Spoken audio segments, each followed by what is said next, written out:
Hallo, guten Abend, liebe Zuschauer und Zuhörer. Ich darf Sie begrüßen zur International Literature Festival Berlin Poetry Night, und es ist heute wirklich eine World of Poetry Night, denn wir haben Autoren, die sitzen in Mexiko, in Kalifornien, ein Pole sitzt in Berlin, eine Portugiesin ist zugeschaltet aus Porto, und ganz am Ende auf der Lesung werden Sie noch Moon Chung-hee aus Seoul hören. Das Besondere an dem heutigen Abend ist auch, dass jeder Dichter mit einer ganz eigenen Position daherkommt, mit einem ganz bestimmten Verständnis von Poesie. Und wir wollen heute Abend versuchen, dieses verschiedene Verständnis miteinander ins Gespräch zu bringen. Hello, thank you so much, your poets. Welcome. I appreciate very much that we can see you all now here on the screen. I know that we are just like far away, like 9,000 kilometers to California, 9,500 to Mexico. But what makes me so happy in the prospect of our coming talk is that each of you has a very specific idea of what poetry is, of how poetry connects to the world, how poetry connects to nature, especially. And I think that we will have some kind of a window onto world literature, world poetry today, and just like trying to start a conversation between the different kind of positions. Before I start, I just want to name the authors. So from Mexico, it's Homero Aridjis. No, that's wrong. Homero Aridjis. Sorry. And when reading him, I immediately had to think that his kind of inheritance came a long way. So his parents came from Greece, and reading his Spanish poetry is a bit like reading some kind of a meeting here, conversation between Jürgen and Elitis, the Nobel Prize winner, great poet of Greece, that at the moment is no longer that well read. Homero has a lot of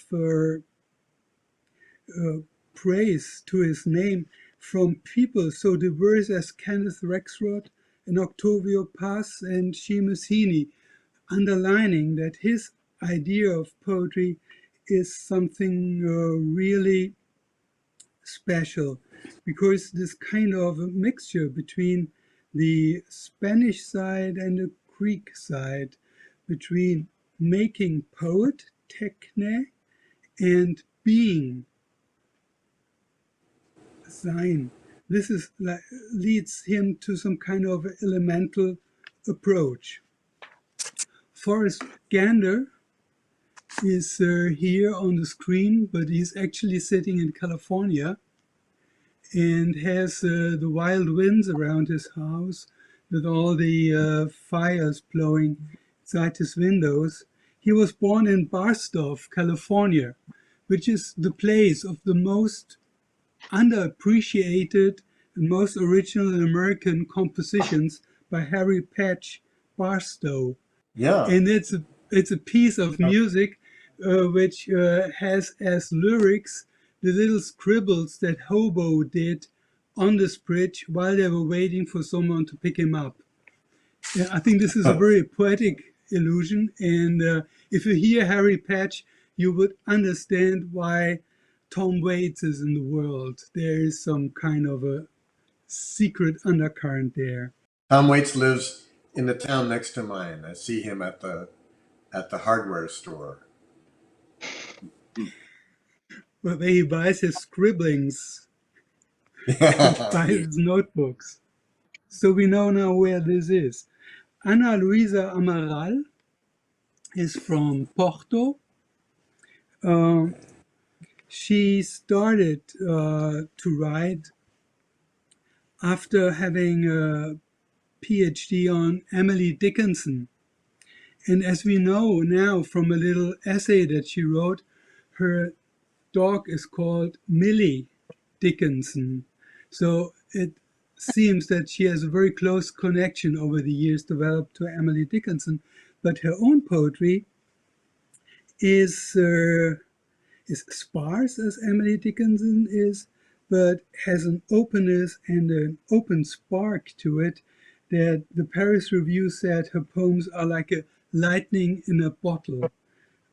Love this picture very much because it shows that her poems give light, that they have a certain enclosure, and I think hopefully we'll have the chance today to speak about form too, poetic form, the form of a poem in relationship to its language. And last but not least, the youngest is Jacek Dehnel, Polish writer. Two novels, as Forrest Gander has written two. He's at the moment staying in Berlin, so he's actually the one that would have only had to take a bus to go to the ELB and sit on the stage with all of us. He's at the moment in Berlin with a stipend from the DAAD, the German exchange, where people are invited to stay for like a year in Berlin and give us another idea of the world. One of the most famous early couples in the stipend was Ingeborg Bachmann, who was there at the same time as Witold Gombrowicz, which made a lot of fun. And Gombrowicz always visited Ingeborg Bachmann with flowers in the hospital.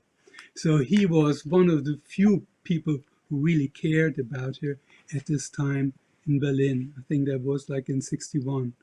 You were not even born, but I was 3 years old. I'm Hans-Jürgen Balmes. I'm a translator and editor living in Frankfurt. And I'm the lucky one who can now start this conversation. Homero, there's one poem by you which ends with a picture surrounded by light and the warbling of birds. I live in a state of poetry because being for me and making poetry are the same. I was very happy when I read this because it's a poem that gives poetry a very high position in our lives as a center of things that come. And the things that come are also in the next lines. For that I would want in these final days, like Titian, to depict the human body one more time. Dust I shall be, but dust in love. I think this is a very, very moving ending of this poem. Could you comment a bit about what you see as the state of poetry? Do you want me to read the verses in Spanish and in Yeah. English? Rodeado de luz y de gorjeo de pájaros, vivo en un estado de poesía. Porque para mí ser y poetizar es lo mismo.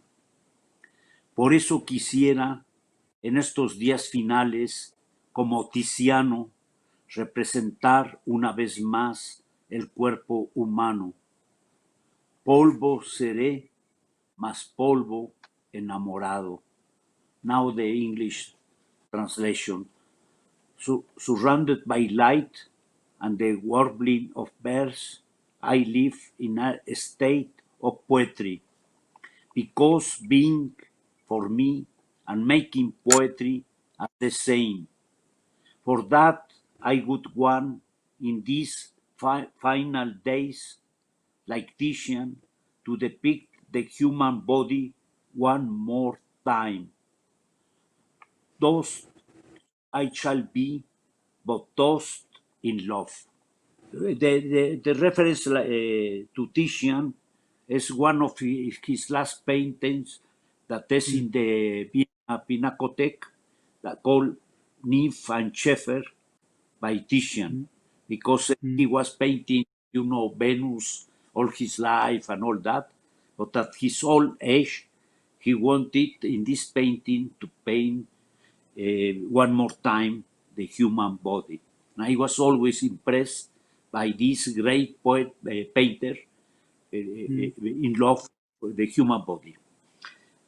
And the final, those I shall be, but those in love, is a reference to the Spanish poet Francisco de Quevedo in love more constant than death. What I've found in your poetry is something that I think Rilke said, that to write poetry is to praise things, and to make the world different through praising it. And when I see what other poets wrote about your poems, like Octavio Paz, who said there's a gaze there, there's a pulse there. Kenneth Rexroth says there's a blue space of illumination. Shimisini said there's a door into light. I think they all stress some kind of an elemental approach that is like the engine for this praising. But what I found very astonishing and beautiful is that I heard about your group of 100. So you founded very early, in the early 80s, you founded a group of 100 poets, artists, all Mexicans, to be some kind of an action group for preserving the nature. I think that was right in the first days when we talked about climate change, and nobody actually really had an idea what kind of extent that problem would have. Well, I was bringing together painters and, well, to say artists and poets, writers, to defend the certain species, to defend the earth. For example, we were defending the right to breathe in Mexico City because was full of pollution, and you were some days almost dying for the lack of air. But also we start the defense of the monarch butterfly, the Yeah, butterfly that flies every winter from Canada to Mexico. And I was born in a small village with a sanctuary of the butterflies. Then, when I was a child, I saw these butterflies going through the streets of the village like rivers, aerial rivers. I said it, ríos aéreos, because for me it was the presence of the butterflies.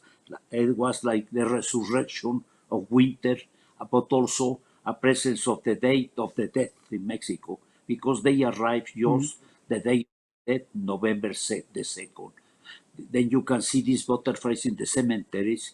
Then I saw yeah, that was the presence of human beings, the presence of the dead coming back to the world.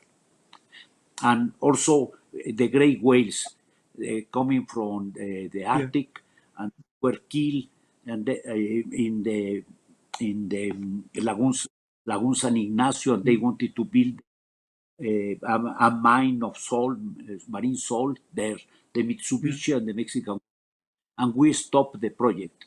There was 5 years of fight against corporations, Mitsubishi, but we won. And also there was some mass killing of sea turtles in the coast of Mexico when they came to lay eggs, and they were killing by the thousands. And we stopped the killing after 5 years or so against the poachers and the killers and the fishing companies. But it was like that was for me it was like defending life, not only the life of the species, but the human yeah, life, because these species like us are sharing the terrestrial space. And that was yeah, our moral and existential fight. yeah. I wanted Yes. to move over to Forrest and ask Well, the him if forest, he has monarch butterflies in his backyard from time to time. No, I have to visit Homero to see the monarchs. As you know, they've been stressed so Yeah, fantastically that yeah, migration routes are changing. So in the yeah. last 4 years here, I've seen very few monarch Mm, butterflies. mm. Yeah, I think it's the problem is that as soon as you just like could build like a shelter for them in one place, and then there you have a gap on the other side. But Forrest, what I was so amazed about, that you too have a very elemental approach to nature, but your approach is not so much uh, in symbols, but I think it goes down.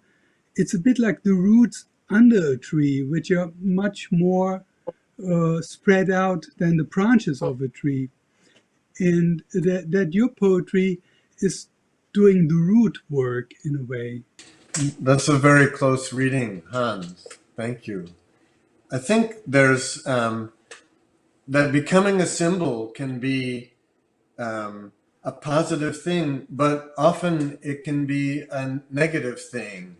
That the cultures that have made symbols of nature, like India, in India, trees are revered. Uh, outcrops are made holy by putting things around them. In China too, there's a big tradition of poetry that mentions nature, but it's nature symbolically. It's not very Mm, particularized, and as a result, both of those countries and the United States also have, by symbolizing nature, they have lost track of the particularity of nature, which is disappearing, and that's one of the things I think that poets have always done is to bring us back to the particularity of the world. would you like to read this one stanza? Sure. Thanks, Hans. This is the beginning of a poem called Unto Ourselves. To see what's there and not already patterned by familiarity. For an unpredicted whole is there, casting a pair of shadows, manipulating its material, advancing, assembling enough kinship that we call it life, our life, what is already many lives, the dimensions of its magnitude veiled to us as we live it. Yeah, I think that the important step that your generation, especially the West Coast poet, did is that they suddenly are very curious for this dimension of its magnitude veiled to us, and really tried very hard to get into to get closer to the roots and to have an idea of nature which stresses the kind of interconnectedness. And here Yeah. I found it for poetry so interesting because you have a very open form. I think from all poets tonight you have like the most open form, which stretches out on the page in every direction. Well, maybe not every direction, but um, but yeah, sort of writing so that the subject is involved in the way the lines appear on the page and the feeling is connected to that. Though I think there's no prescription for form. I think that the arguments that an open form is more generous, and that, say, a sonnet or a closed form is, as William Carlos Williams says, fascistic, is entirely entirely. I think that we can approach poetry from lots of different trajectories. Looking at your books, I found poems which are just like coming in from the right side and from the left side, from the right side, from the left side. So it's a constant weaving. And in some of your poems, as you're right, of course, is that they have some kind of a haiku quality, very short, very atomized little models on the page.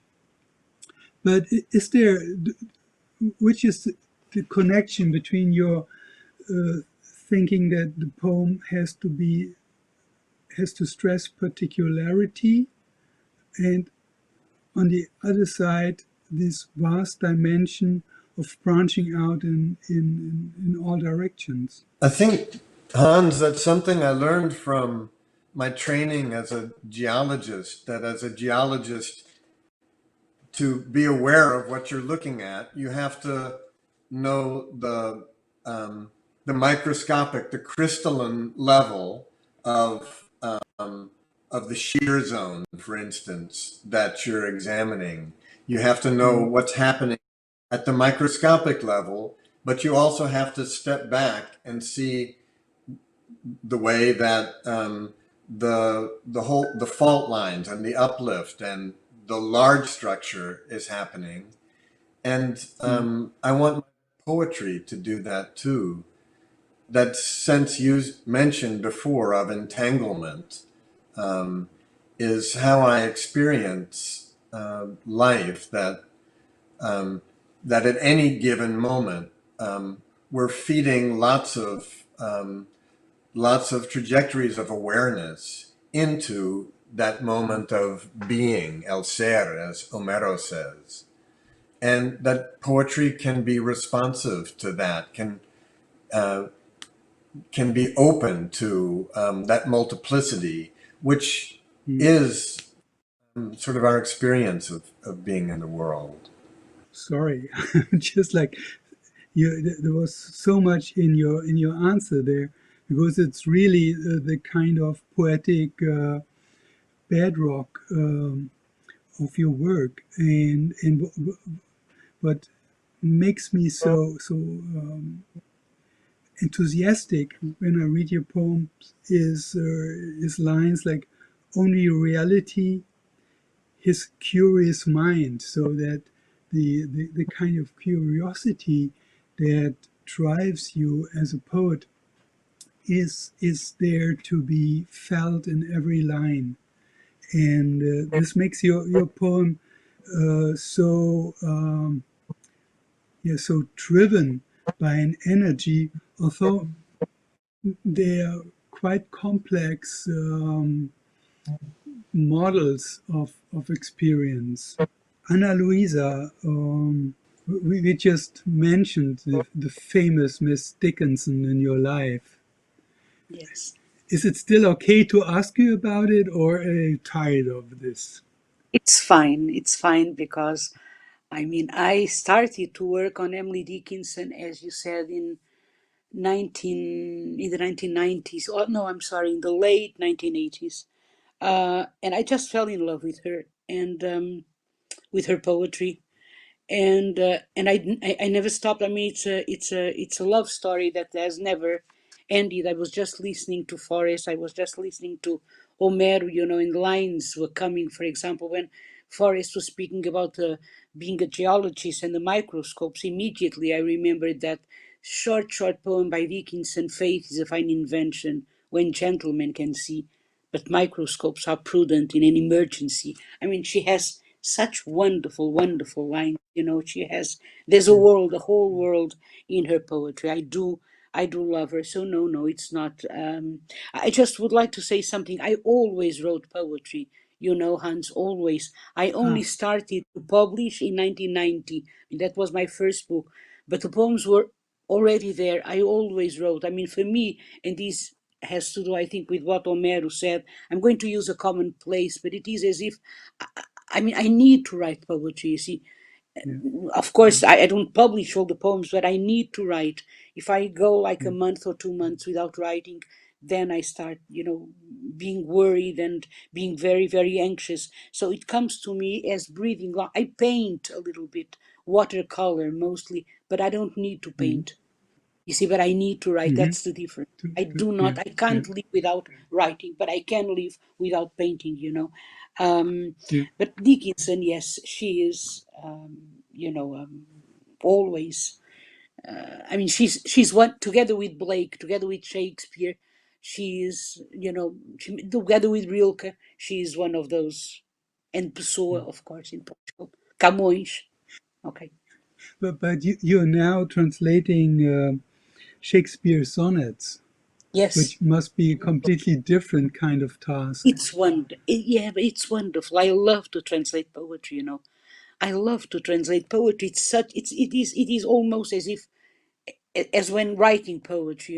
I remember translating one of Shakespeare's sonnets, that one that ends, therefore I lie with her and she with me, and in our faults by lies we shattered be, where you have to have this play, right, with lie and lie, Yeah. to lie, not tell the truth, and to lie on bed. So this inference, this suggestion. And suddenly at 4 in the morning, one fine night, I woke up and I knew how to put it in Portuguese. I discovered how. So it's like, Yeah. yes, it's like an illumination. And I think that poetry also dwells in that space of, it is, when you tune, music is around us everywhere, right? Yeah. Sounds are around us everywhere, but symphonies right now are being played, and if I know exactly the waves and how to tune, how to tune Mm. that symphony, then I can reach it. And I think that the same thing happens with words are there everywhere, and then I don't know exactly how, and this is really a mystery, because it's maybe technique, yes, but also with what was called for centuries inspiration, suddenly it's like and then we tune to that station, that word, and the word comes. Yeah. I don't Yeah. know, it's a complicated process. It's a two-way process, in a way. you Yeah. you control the word, but then at a certain point you are controlled, by the word, I think. So Yeah. and then, yes, there is music. That under poetry, music, there is music, and I can't go on without music either. I need music around me too, the music of the people, the music of humanity. People, when, for example, I write in coffee shops a lot, but I can't write neither with music from the TV or from radio or whatever, nor with the TV on, but I can write with people talking around me, because they make the music. It's the music of the language. I lived in the States Mm-hmm. for 3 years, and my then I had to come back to Portugal. I couldn't stay in the States. I lived in the East Coast. I couldn't stay there because I started to dream, and to dream in English. And this was, for me, was a problem. I needed my language, the language around, the music of my language around me. I needed that. That was very important for me. Yeah. I was so curious because once you said like uh, Emily Dickinson wrote possibility with a large with a big Yes. P Well, just to puzzle the readers afterwards. And I thought, okay, because this is an idea that not a scientist could have, but that's a poet's idea. You also said once that poetry is always written in a foreign language. Does translating help you, right? uh, Or is this complete diff? not no, not necessarily. It, No. it helps me just in the sense that everything that was written before me, is always an inspiration for what I write. I think that the writer, first of all, the poet, first of all, is always a reader, right? We need to read. I Yeah. love to read, so he has to be a lover of poetry and a lover of the other, the other people's voices, the other poets' voices. So in that regard, yes. While I am translating, I am understanding the poem in a deeper way.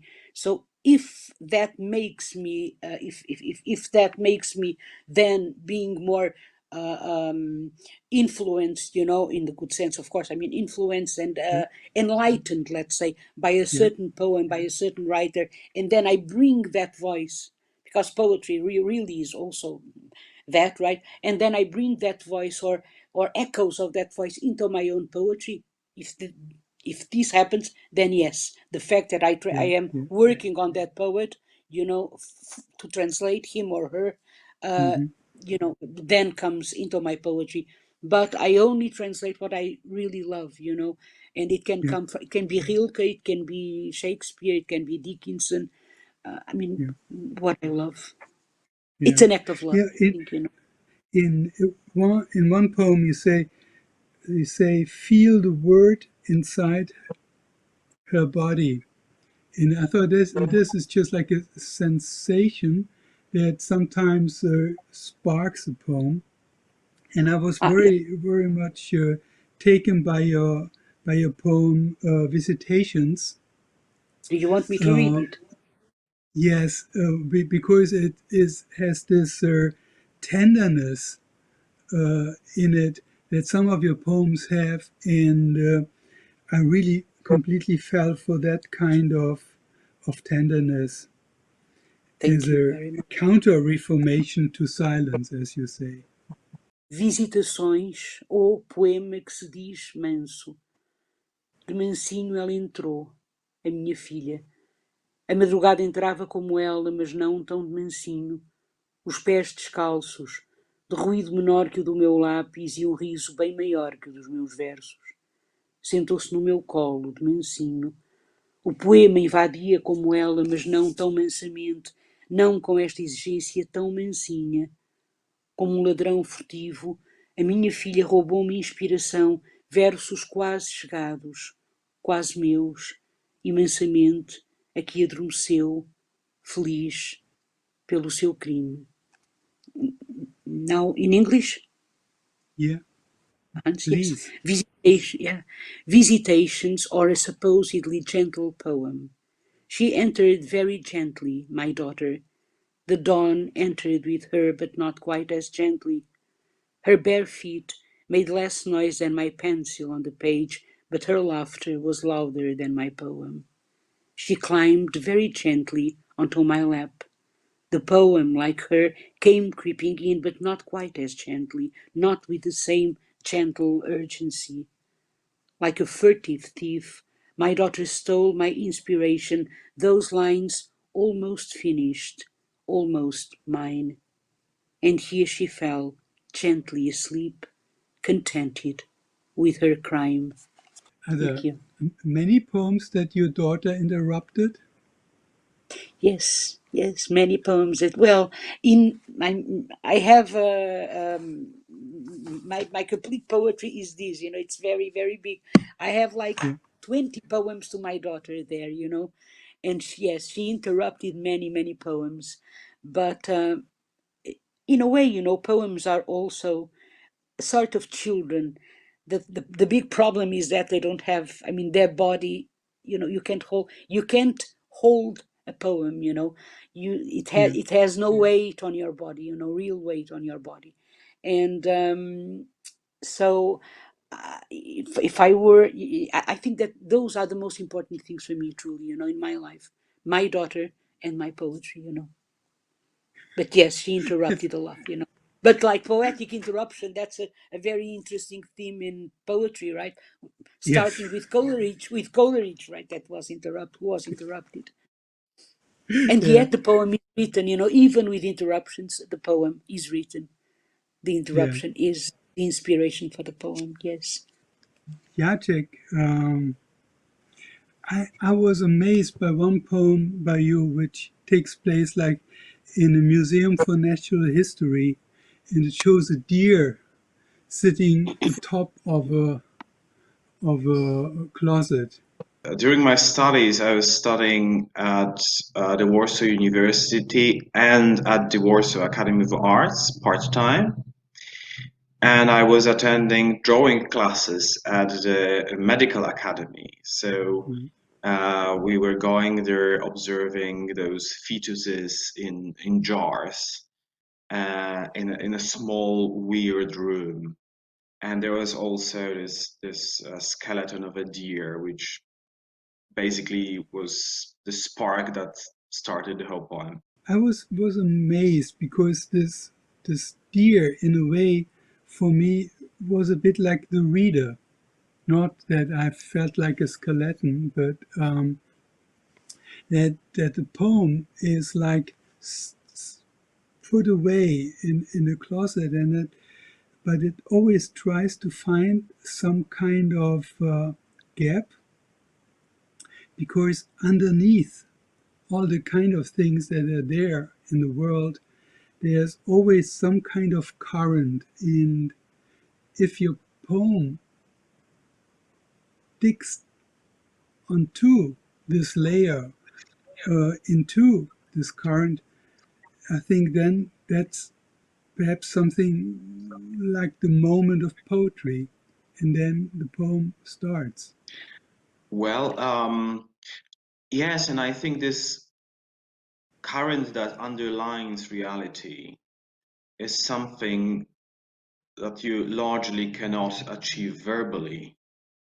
So there is a very interesting twist in poetry, that it is an art that's based on words and the connections between the words. And yet there is something between the words that not explicit, that allows you to dig into deeper regions of knowledge and deeper regions of understanding the world. So we are using words, but the real achievement that poetry achieves is something between the words, which is something non-verbal that we can only transfer through words, but it's not their literal meanings that transfers it. Would you like to read one of these poems? I can read this stanza about it's a poem about a photo of the castle in Saint-Malo, and there's this tiny figure of a woman standing in a photo, and the last stanza of the poem says in Polish: Stoisz na skraju zdjęcia, za plecami mury i kamienne bastiony, przed oczami morze, którego nie zobaczę. Mam cię pośród innych plam sepi na papierze, ale morza nie mam, ani tego, co szumi za plecami kliszy, ani tego, co w tobie, morza słów i rzeczy.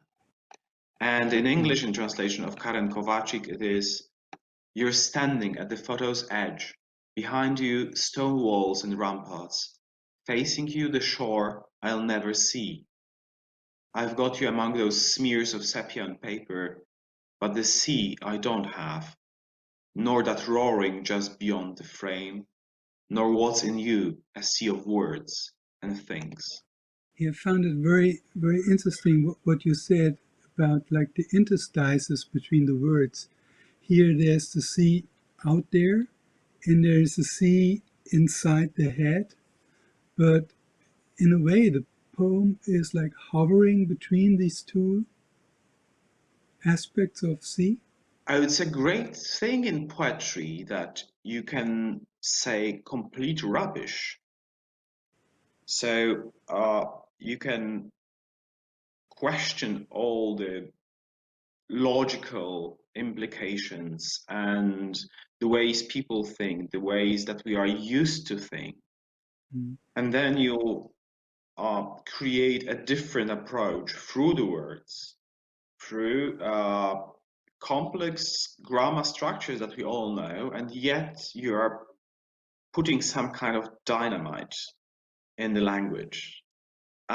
It's poetry that does it. Prose can do it to a certain extent where it is poetic. I think that there is a total continuum between prose and poetry.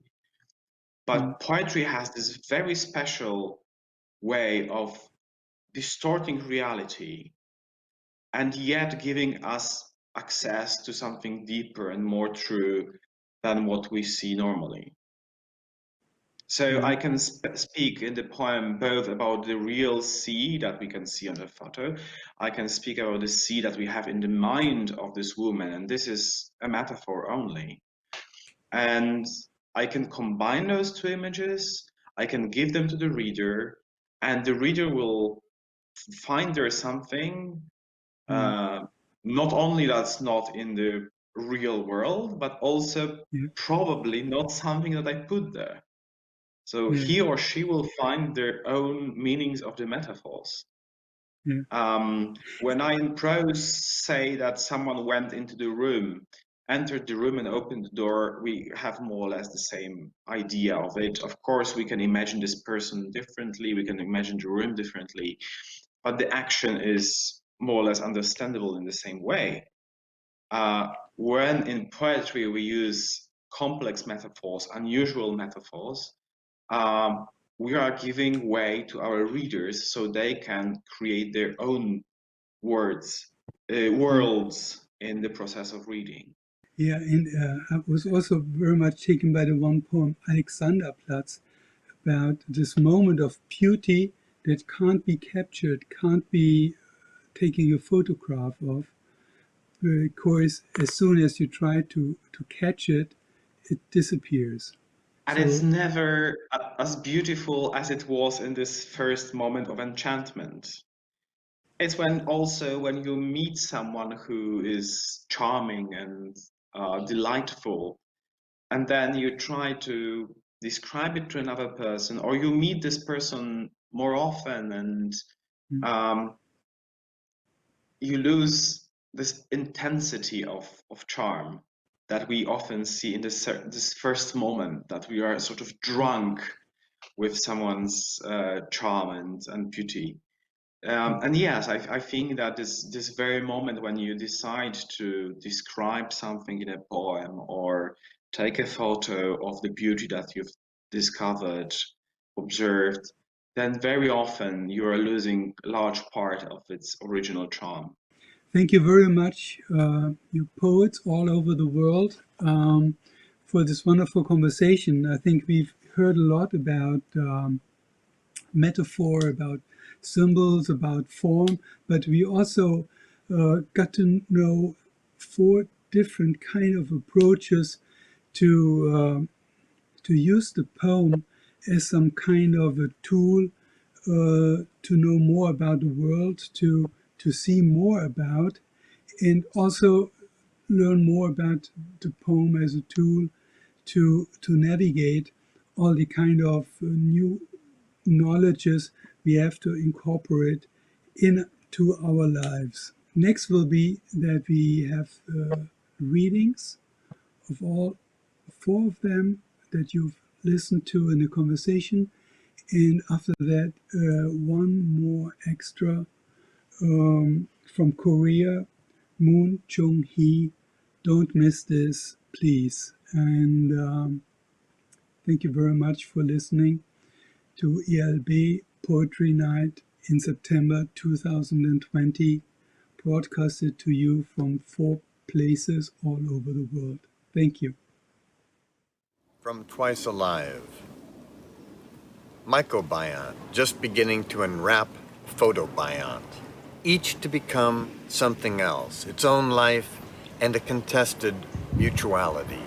Twice alive, algal cells swaddled in clusters. You take a 3-lens jeweler's loupe to inspect the holdfast of the umbilicate lichens, then the rock tripe lichens, then the Amanita Buddha mushroom, cambric in color, swarming with a kind of mite that has no anus, then the delicious chanterelles called trumpets of death. Supreme parsimony and drought lets lichen live on sporadic events of dew and fog, a velvety tomentum, and the wet thallus. I crush oak moss between finger and thumb for its sweet perfume persistent on your skin when I touch your throat, so slow to evaporate, the memory of seeing sunburst lichen on the sandstone cliff.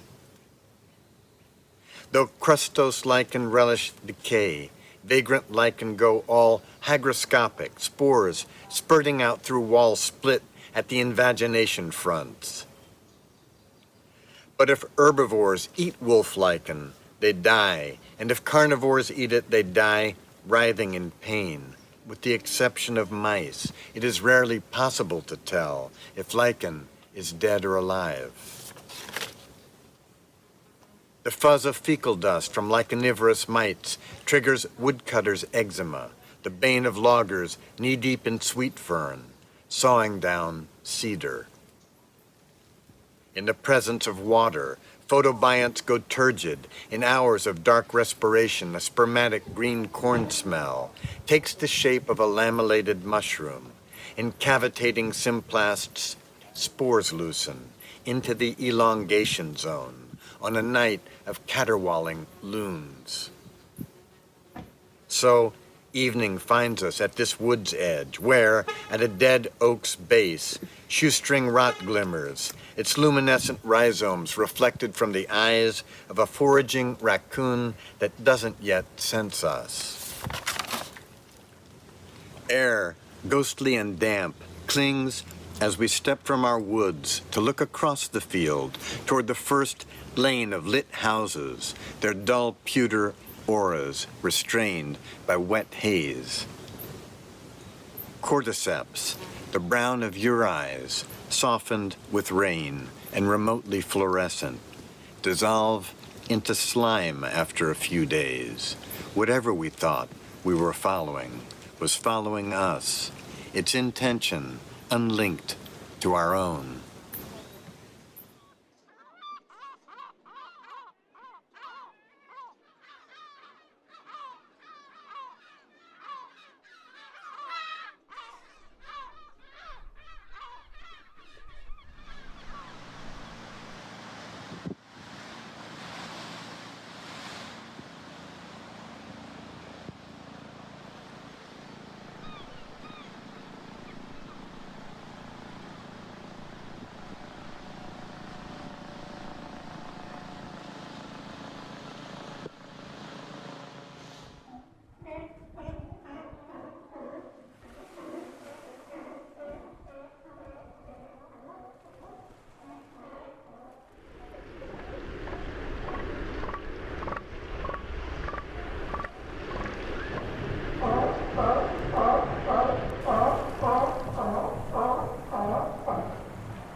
Immigrant C. Aroused by her inaccessibility, he aches for more of her life to live inside him. Watching the breakers, standing so close he can feel heat coming off her wet scalp. What is his relation to this person before him, so familiar and foreign? The way he searches out her face, he searches out himself. Gusts thrash crests of swell, spring grasses twirl circles in the sand, where they stand without speaking. She wants him to know it's all charged, even grass, positive, pollen, negative, so when grass waves, it sweeps the air for pollen. He feels electricity all around, as though the wild drama of the coming storm were already aware of them, foreigners on this shore. Little sapphire blue flowers speckle the dunes. He wonders if he has let himself flatten out like escalator stairs, whether in the end he'll disappear underground without the smallest lurch of resistance.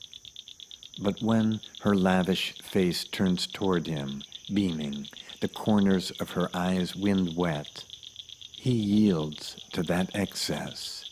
He reappears to himself.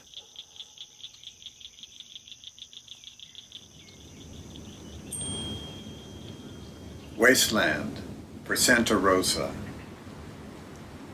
Green spring grass on the hills had cured by June, and by July, gone woolly and brown, it crackled underfoot, desiccated, while within the clamor of live oaks, an infestation of tiny larvae clung to the underleaves, feeding between the veins. Their frass, that fine dandruff of excrement and boring dust, tinkled as it dropped onto dead leaves below the limbs. You could hear it 20 feet away, tinkling. Across the valley, on Sugarloaf Ridge, the full moon showed up, like a girl doing cartwheels. No one goes on living the life that isn't there. Below a vast column of smoke, heat, flame, and wind, I rose, swaying and tottering on my erratic vortex, extemporizing my own extreme weather, sucking up acres of scorched topsoil and spinning it outward in a burning sleet of filth and embers that catapulted me forward with my mouth open in every direction at once. So I came for you, turning the present into purgatory, because I need to turn everything to tragedy before I can see it, because it must be leavened with remorse for the feeling to rise.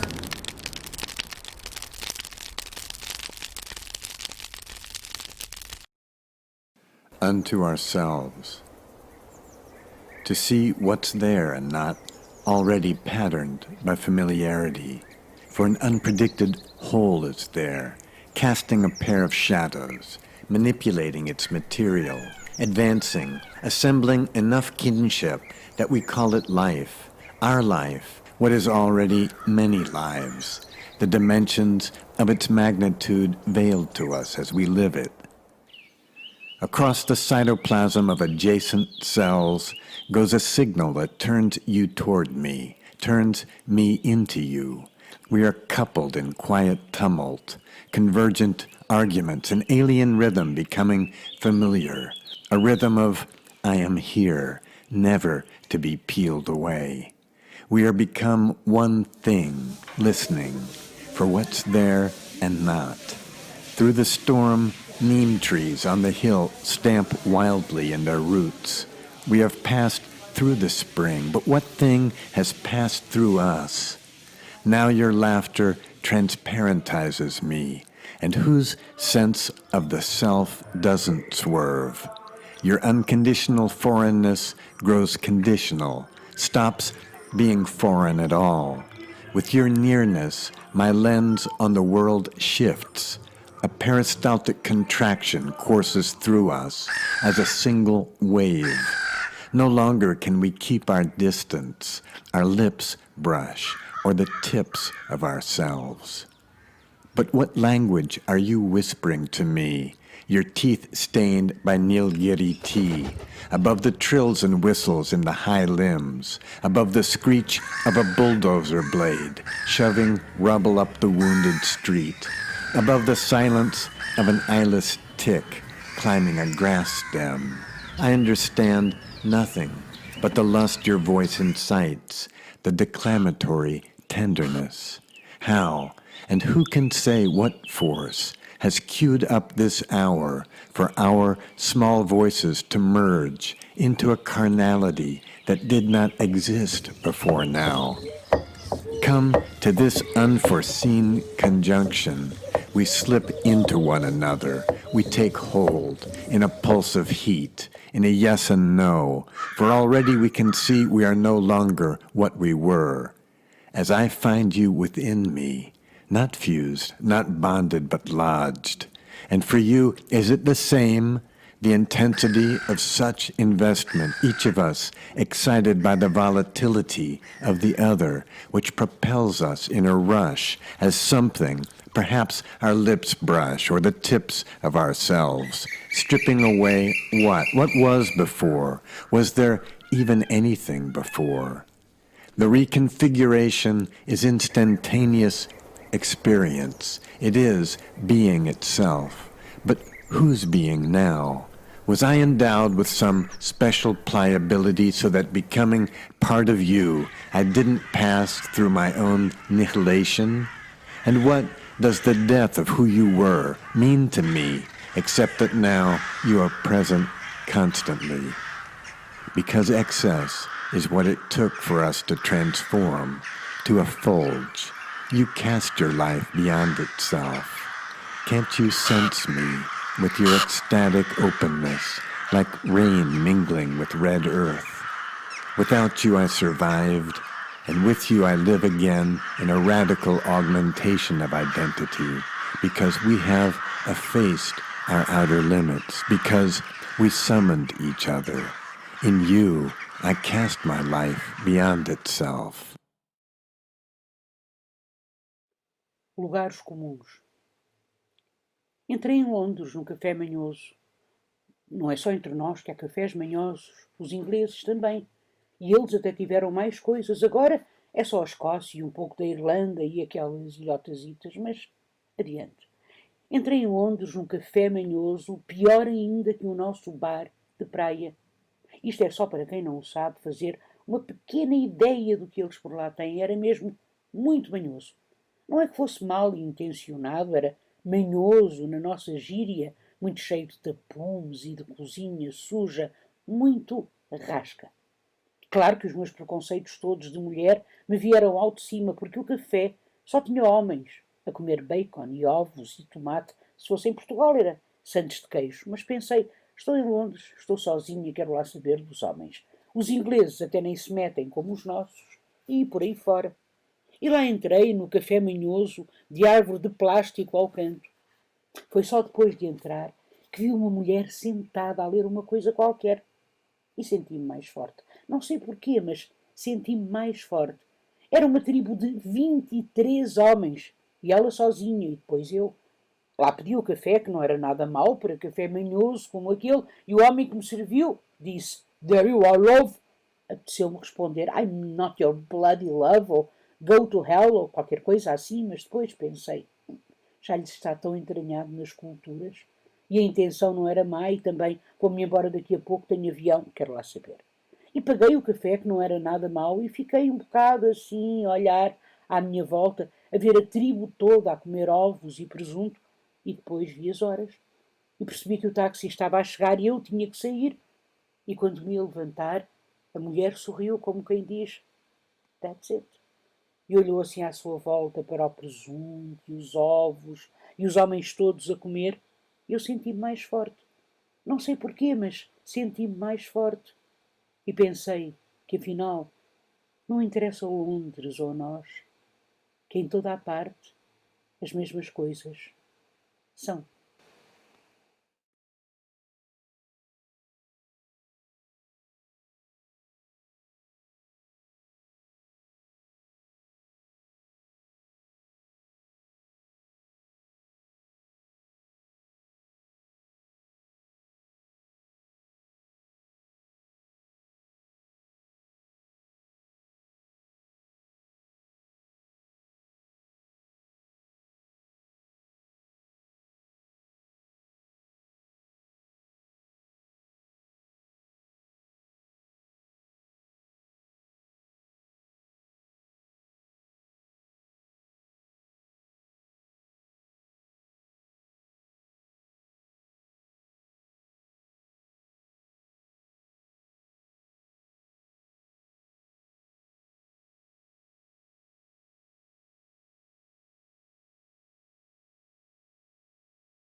Autorretrato a los 54 años.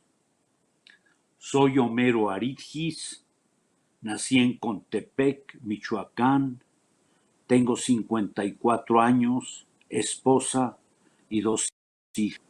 En el comedor de mi casa tuve mis primeros amores, Dickens, Cervantes, Shakespeare y el otro Homero. Un domingo en la tarde, Frankenstein salió del cine del pueblo y a la orilla de un arroyo le dio la mano a un niño que era yo.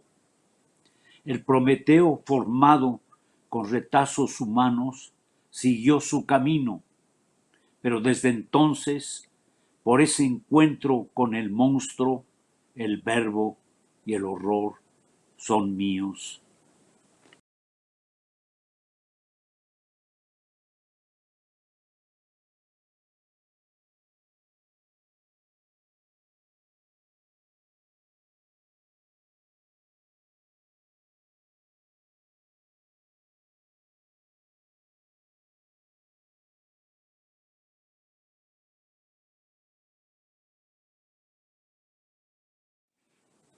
El ojo de la ballena. From 1995 to the year 2000, I was campaigning against a mega project in Lagoon San Ignacio that is one of the habitats of the gray whale in Mexico. Coming from the Arctic, they come every winter to reproduce and to give light to their ballenatos, to their and this was an experience of 5 years defending the gray whale. Y Dios creó las grandes ballenas allá en Laguna San Ignacio, y cada criatura que se mueve en los muslos sombreados del agua. Y creó al delfín y al lobo marino, a la garza azul y a la tortuga verde, al pelícano blanco, al águila real y al cormorán de doble cresta. Y Dios dijo a las ballenas: fructificad y multiplicaos en actos de amor que sean visibles desde la superficie, solo por una burbuja, por una aleta ladeada, asida la hembra debajo por el largo pene prensil, que no hay mayor esplendor del gris que cuando la luz lo platea. Su respiración profunda es una exhalación. Y Dios vio que era bueno que las ballenas se amaran y jugaran con sus crías en la laguna mágica. Y Dios dijo: 7 ballenas hacen una procesión, 100 hacen un amanecer. Y las ballenas salieron a atisbar a Dios entre las estrías danzantes de las aguas. Y Dios fue visto por el ojo de una ballena. Y las ballenas llenaron los mares de la tierra, y fue la tarde y la mañana del 5.º día. Este poema fue escrito después de un viaje a Laguna San Ignacio, el 6 de marzo de 2000, cuando the government announced the cancellation of the project to build the biggest salt works in the lagoon San Ignacio.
Hello again. So a few poems especially for you.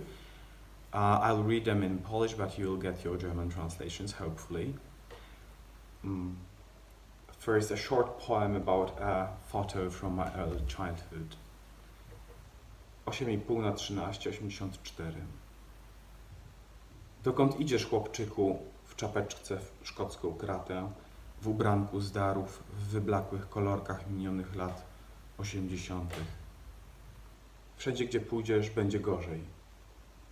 Zatrzymaj się. Uśmiechnij.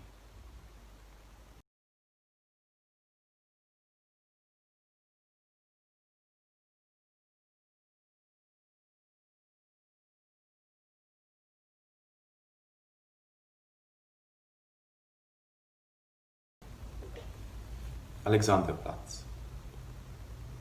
Myśli, że w pustym sklepie na hektarach wieszaków nikt jej nie widzi i unosi długie, połyskliwe, platynowe pasma wysoko jak infułę w lewo, w prawo.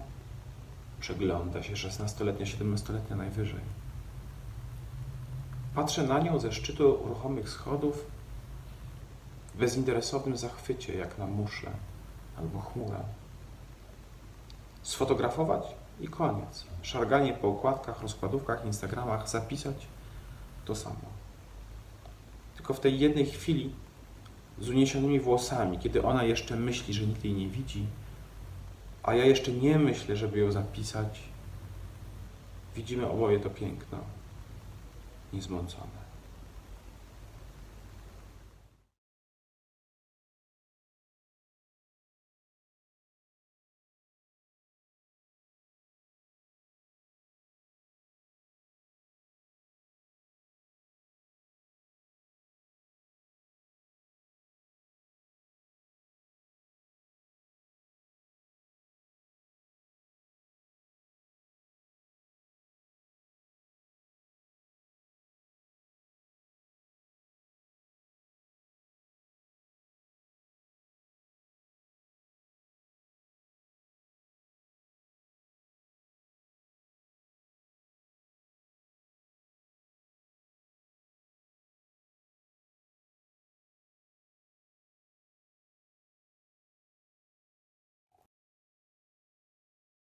Przyjęcie.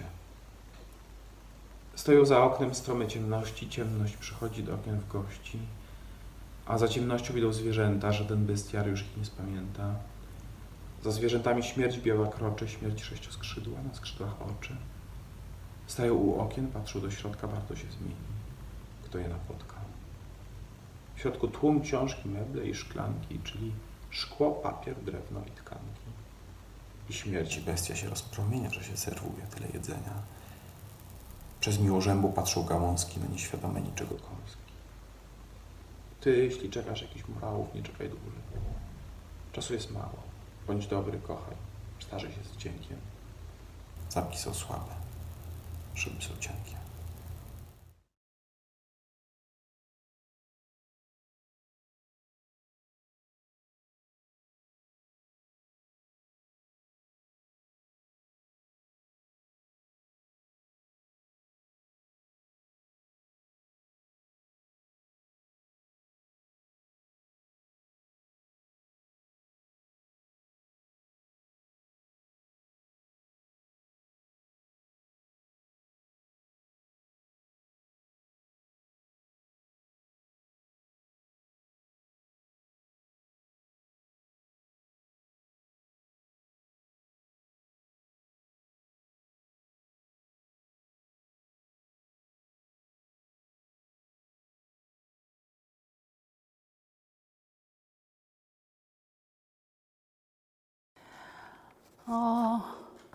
I've been poetry reading many times, but in this moment, it's very special. I feel lonely like a wolf, standing alone in a wild field. I better speak in my mother tongue. 보수가 화살을 관역에 명중시킬 때 보수와 화살과 관역은 순간 하나의 전율이 됩니다. 나의 시적 선택은 이것에 비유할 수 있습니다. 석류 먹는 밤이라는 시에서 나는 석류의 심장에 이빨을 받고 석류의 붉고 향기로운 피를 먹지만 그것은 즉 나의 사랑하는 연인의 심장을 파먹는 것이라고 했습니다. 석류는 나의 언어입니다. 나는 석류의 심장을 먹으며 에로스가 되고 시인이 되는 것입니다. 유방이라는 시는 추상적인 남성의 언어가 아니라 여성의 언어로 쓴 시입니다. 성적 대상으로 시선의 폭력에서 벗어나 살아있는 생명으로서의 몸을 쓰는 시인이고 싶었습니다. 군인을 위한 노래는 남북 분단이 나의 운명을 끝없이 간섭하고 억압하는 현실을 쓴 것입니다. 그리고 화장을 하면은 자본주의의 폭력과 외모 지상주의, 소비자로 전락한 오늘날의 인간의 모습을 냉소하면서 쓴 것입니다. 나는 많은 시인들의 영향을 받았습니다. 그리고 지금까지 경험한 한국의 슬픈 역사, 또 남성 중심의 전통, 상처와 억압이 모두 나의 시에 좋은 재료가 되었습니다. 시를 백지에 옮길 때 나의 펜은 피니스가 아니라 피입니다. 아기를 창조하는 자궁의 피로 나는 시를 씁니다. 아기가 생길 때 그 비밀스러운 신비, 그것처럼 나도 잘 모릅니다. 그것이 어떻게 하나의 창조물이 되는지 혹은 시가 되는지 나도 잘 모릅니다. 시는 미완성을 전제로 한 언어예술입니다. 영원히 다시 갈증을 느끼고 그래서 또다시 산을 오르는 것입니다. 나는 쓴다. 고로 존재한다. 이것이 전부입니다. 오늘 나의 시가 화살처럼 날아가 당신의 뜨거운 가슴에 전율로 박히기를 기대합니다. 하지만 나 지금 윗옷 모두 벗기운 채 맨살로 차가운 기계를 안고 서서 이 유방이 나의 것임을 뼈저리게 느낀다. 맑은 달 속에 흑점을 찾아 축 늘어진 슬픈 유방을 촬영하며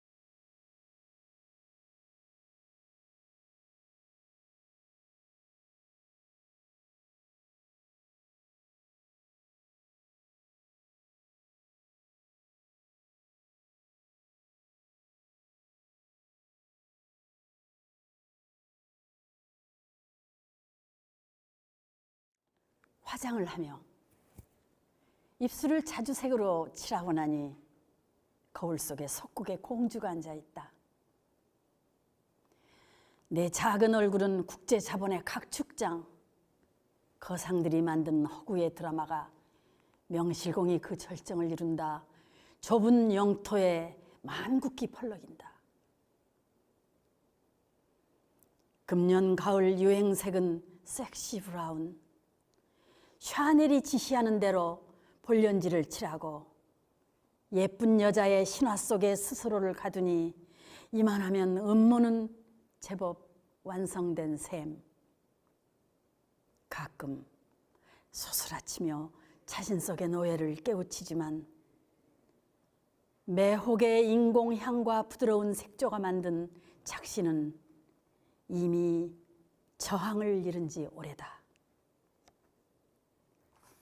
시간을 손으로 막기 위해서 육체란 이렇듯 슬픈 향을 찍어 발라야 하는 것일까?